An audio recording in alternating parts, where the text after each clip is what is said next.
All right, welcome to another Coffee with Kenny.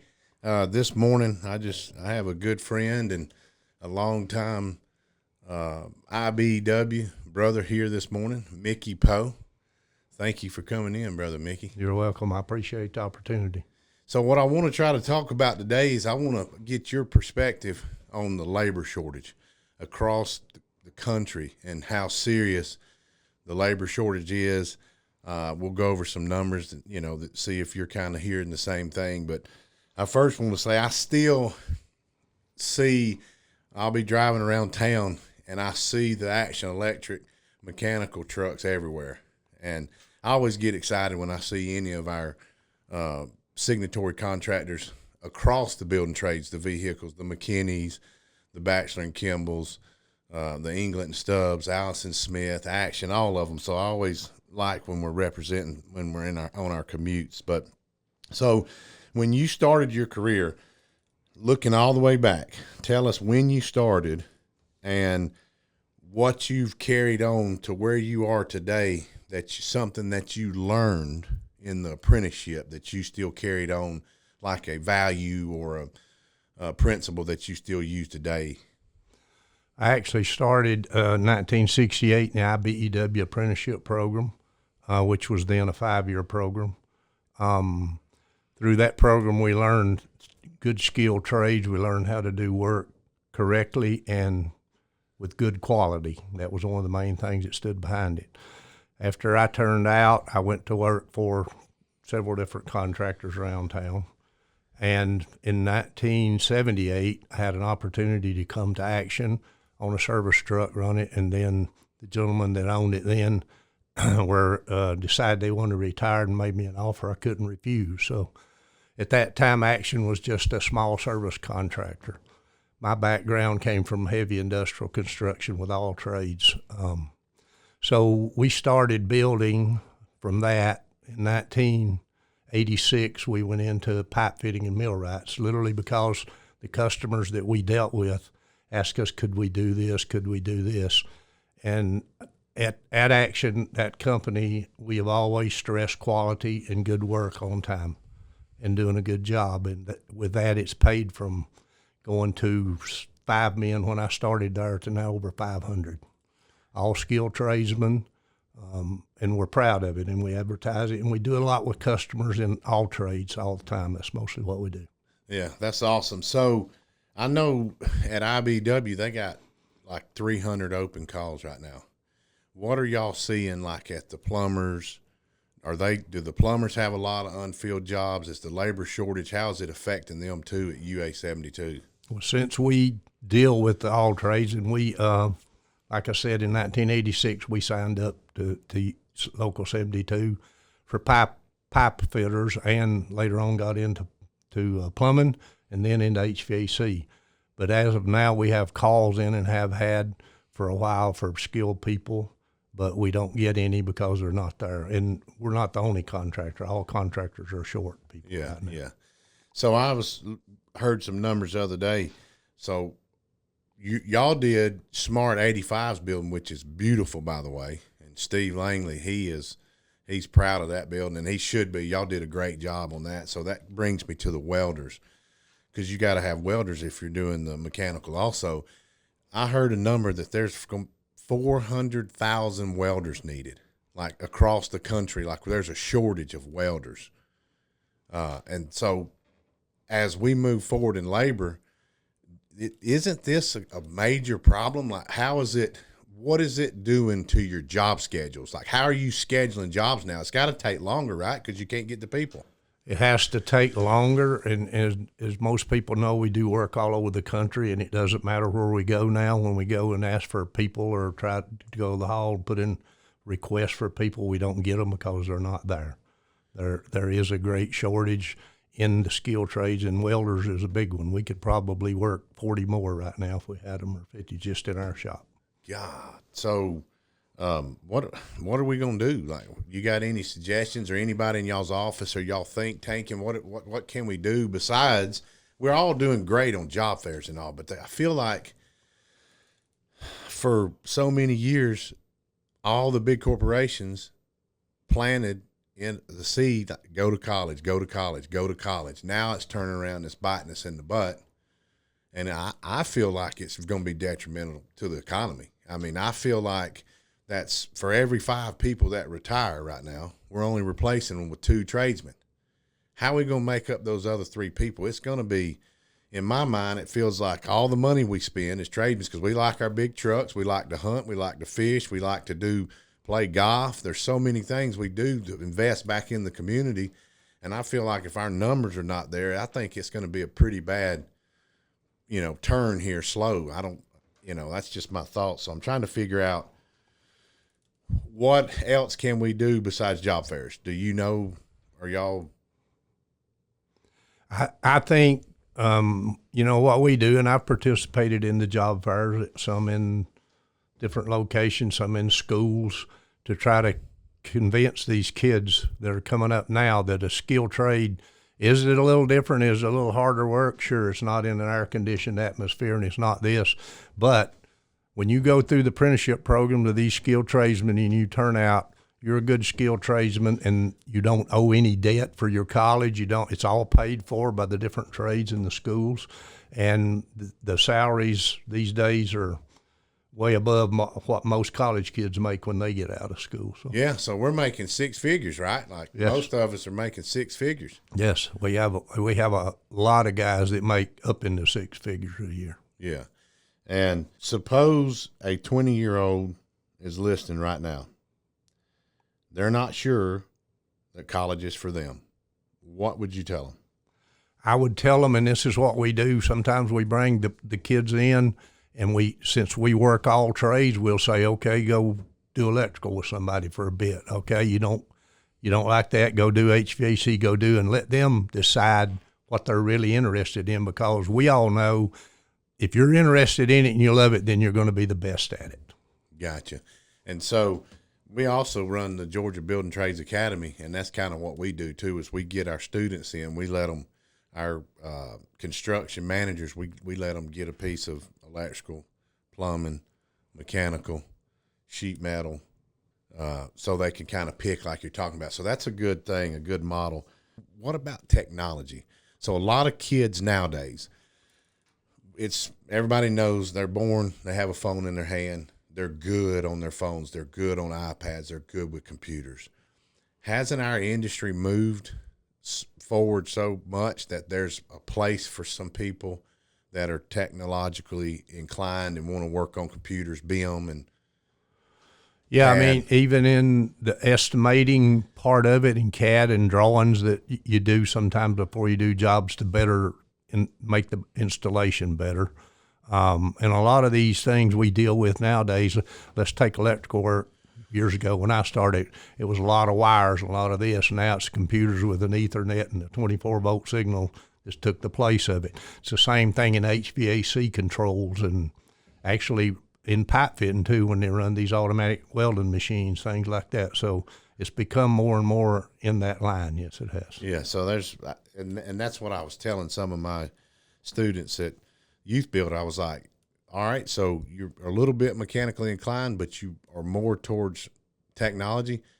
You can go into BIM, try to get on the computer, do some AutoCAD, start taking some of those classes, and then move into the companies and be able to design the jobs. And, with prefab, I feel like if we're prefabbing, do y'all do prefab? We do prefab, electrical prefab and piping and sheet metal, because literally in our shops, and they've grown through the years, since we can't get the people out in the field like you used to do it, and it's better to do it sometimes in the shop and a little faster and ship it to the job site, which helps get jobs and helps the customer too. So. And that's why I feel like there is a place for everybody in our trades simply because of prefab.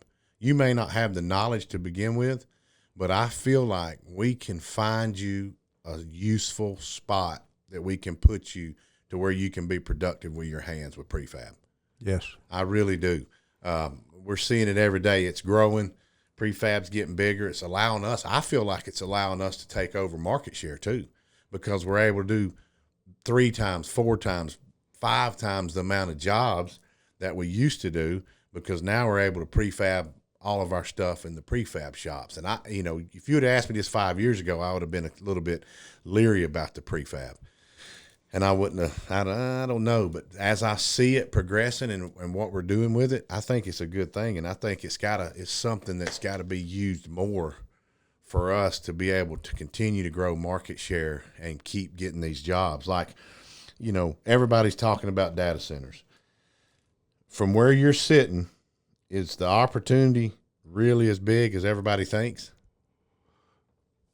The opportunity's there because you see some of the contractors that actually take them on in the beginning and turn around and let out parts of them to other contractors because they literally don't have the manpower to do them because of the manpower shortage. Yeah. So it spreads, and it is a lot. And the prefab part of that would be to get it to the job site. It goes in faster. It comes out there. The customer's happier, and actually you acquire more work that way. Yeah, that's awesome. And so what does that do? For the service departments? Are service departments shrinking because of the growth of data centers? The construction of data centers, what jobs is that are we letting go necessarily and chasing anymore because we're doing so many data centers? We're overloaded with data centers. I think there are some getting away to some of our competitors that are not in our skilled trades group, that I call it. Yeah. That if we had more manpower, we could take care of those. I do think, though, in the data centers and looking at them, we're not as heavily involved as some of them we are on some sites.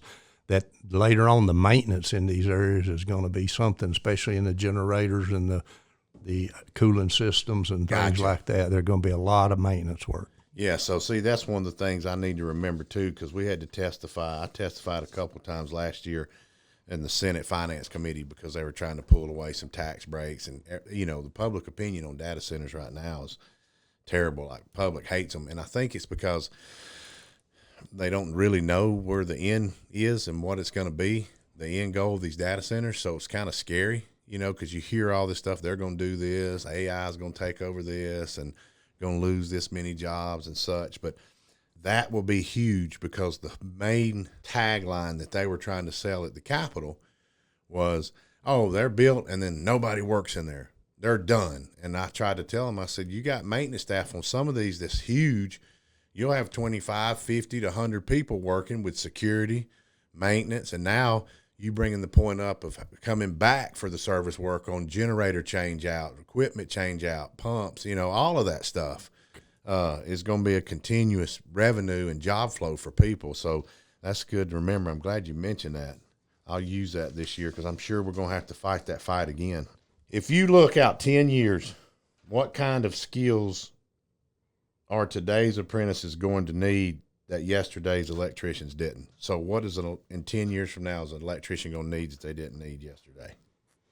Well, the same thing I would say that we've seen in the past through time is it's went from the old way into the electronics way now. I think you're going to see more and more of that come into play because it works. Is it all perfected yet? No, but it will be.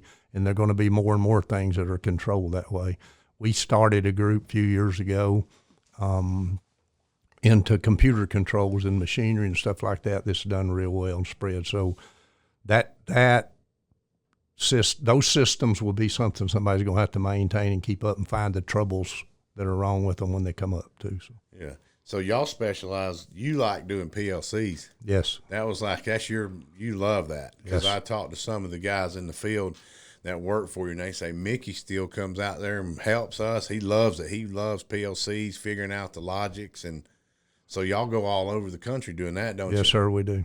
Car plants and beverage, food, beverage, steel, roofing, all industries pretty much. We still do a good bit in commercial, but our bulk of our work's industrial. Yeah. See, it took me a little bit of time to learn about them PLCs when I was going through the apprenticeship. Had a journeyman. He was like, you're overcomplicating it. And sometimes we tend to do that. But he said, it's just a series of switches. I said, hell, man, I can't even wire up a three-way switch. So how am I going to figure out a series of switches? And, he'd laugh and razz me, but eventually I got it. But it was always fascinating to be able to start at one point and make it work, close the switches open and everything work and run that line. Once you figured it out, I worked at Parmalat Dairies and got to do some of that there on their assembly lines where they're making milk. But it was pretty interesting. It's pretty neat. So if you weren't in construction, what would you be doing? I've never really thought about it. I've been in construction pretty much all my life. You love it. Good. Yes, I have. Well, that leads to this next question. Since you love construction so much over all these years, what's your favorite tool that you've owned?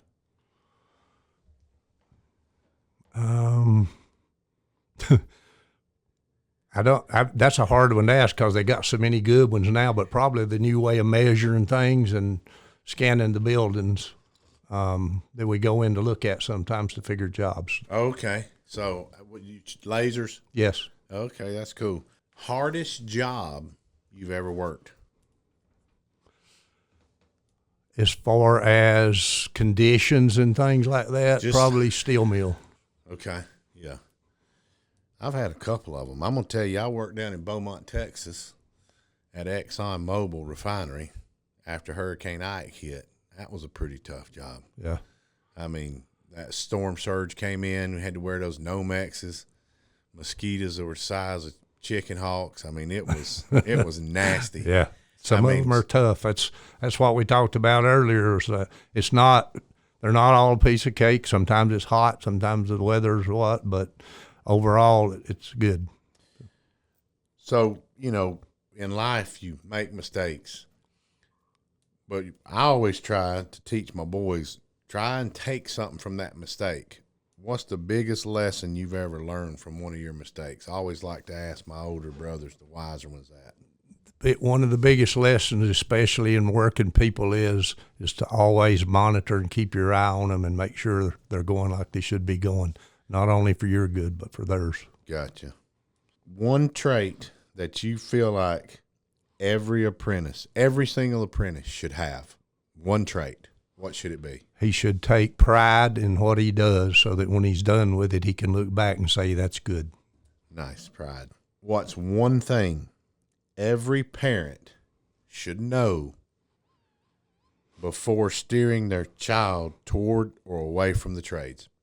If you had to tell a parent right now, you need to know this when you're making this decision for your kid in the trades. I would say you need to, and since I raised 5, you need to look at it and say, what would they be most interested in? Because whatever that is what they're going to do good at, and that's what they'll like their whole life. And they'll be successful. Yes, they will. Yeah. Yeah, that's what's the old saying? I always butcher it up. My wife tells me, don't try to say the sayings about work, and you never work a day if you what. Oh, how is it? It goes, if you like what you do, you never work a day in your life. Yeah. That's awesome. Yeah, that's true too. It is. I mean, because I can remember, I've always enjoyed being in the trades. I've enjoyed the camaraderie. I've enjoyed the values. I've enjoyed the 8 for 8 of actually getting in there and having those challenges that you have to overcome every day. I've enjoyed being there with the folks, with my brothers and sisters, the principles that we embody.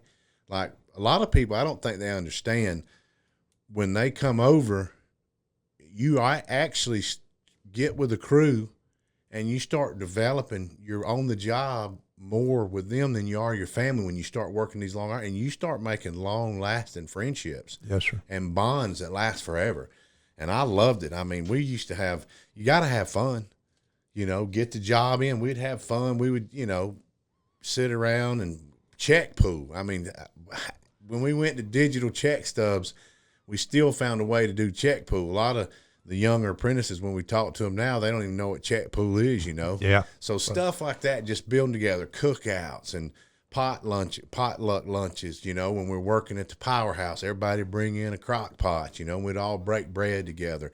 I mean, this is a really good career, the trades, and it's like that on all the trades. It's just good people, hard workers with a great career. I mean, I was talking the other day to the Corky Kell kickoff, the football luncheon, and I was talking to all the football players, from all the teams and coaches and all, and I was letting them know, look, you're not guaranteed to go to that next level.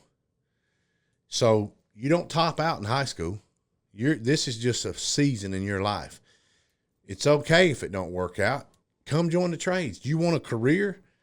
I said a lot of your teachers don't even have a pension. They got a 401k. We got an actual pension where your contractors, thank you, you know about it, paying on your wages. You're paying a pension. The contractor's paying it for you when you work, and you got family health care. I mean, that's a huge deal. I got a son going to be turning 26 next year, and I'm like, you better be glad you got your own insurance, Right. You got to be getting your own insurance. You're really getting into manhood then. And so, but we offer that family health care, and that's one of the things that make a lot of people don't understand about the trades. And the non-union don't do that. No. Open shops, they got 401ks, and you got to pay for your health care. So we don't even have to pay for insurance these days, health insurance, especially with the family, as much as house notes and things like that. It really is, and you can't afford to be without it. Yeah, I got a buddy of mine that, I've been known him since we was this tall. Like little buddies. I'm talking about we went pre-K together. And that son got in IBEW tried to go through, and I think he made it to like a CE 7 or CE 8 back when it was an 8, and then went and worked non-union years ago. And man, I can't get him to come over for nothing. And I'm like, he's like, well, I'm making $37 an hour. And I was like, well, we make 42, And I says, but how much are you paying for your health care each week? $185 a week. I said, well, you do the math. You do the difference there. You're going to make more money. Come over. I don't get it, man. So I still work on him, and, he keeps saying he's going to come over, but there's people like that just don't know, what we have, and they've not experienced that brotherhood when he was over here, I guess. I don't know. Well, not only that, they get in it kind of comfortable, and he's adjusted to that. So to make a change, they just don't look at it like, hey, it'd be better way down the road for everybody. And so it keeps them doing what they're doing. Well, I'll leave it up to you. You want to say anything? I think, we kind of covered that labor shortage you hit. We're having a prefab.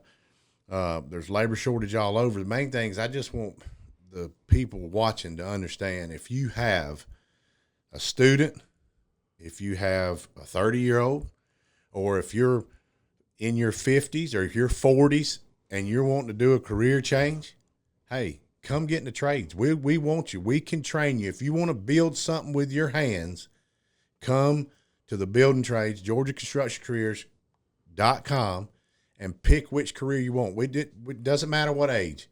We want everybody that's interested in working with their hands. Is that you'll work anybody? No, right? And that's how I feel. And we have some people in our group that went through college, didn't turn out well. There was no jobs for them and all, so they came back, got into skilled trades, and they're happy now. They got a job, they can support their families, and nice.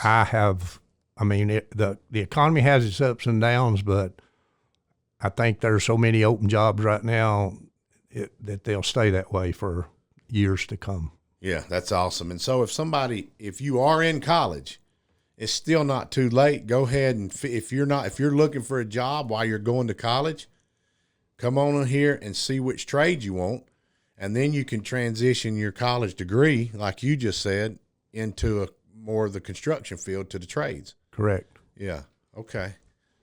Cool. Well, you want to leave us with anything else? You want to say anything else? Well, I just want to say, and who all this falls on, that we want you and we need you, okay? So if you're looking for a good career, a good job, a good paying job for your future and your family, then come on and see us.